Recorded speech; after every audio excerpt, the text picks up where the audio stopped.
کیا آپ جانتے ہیں کہ سورہ فاتحہ صرف ایک سورت نہیں ہے بلکہ یہ اللہ اور اس کے بندے کے درمیان مکالمہ ہے۔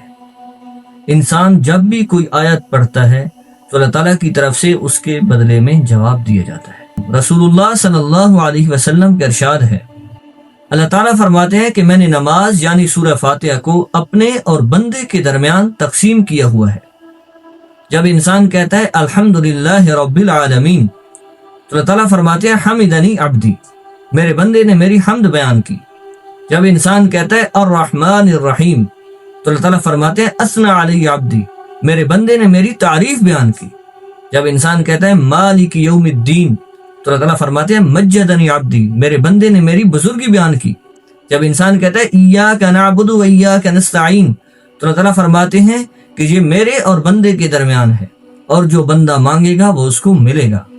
اور اللہ تعالیٰ فرماتے ہیں کہ میرے بندے نے اپنے سارے کام میرے سپرد کر دیے۔ اور جب بندہ کہتا ہے اہدنا الصراط المستقیم صراط الذین انعمت علیہم آخر تک پڑھتا ہے تو اللہ تعالیٰ فرماتے ہیں ھذا لعبدی، یہ خالص میرے بندے کے لیے ہے، اور میرا بندہ جو مانگے گا اس کو ملے گا۔ تو سورہ فاتحہ صرف ایک سورت نہیں ہے جس کو آپ اکیلے پڑھ رہے ہوتے ہیں، بلکہ یہ آپ کا اللہ کے ساتھ ایک مکالمہ ہے۔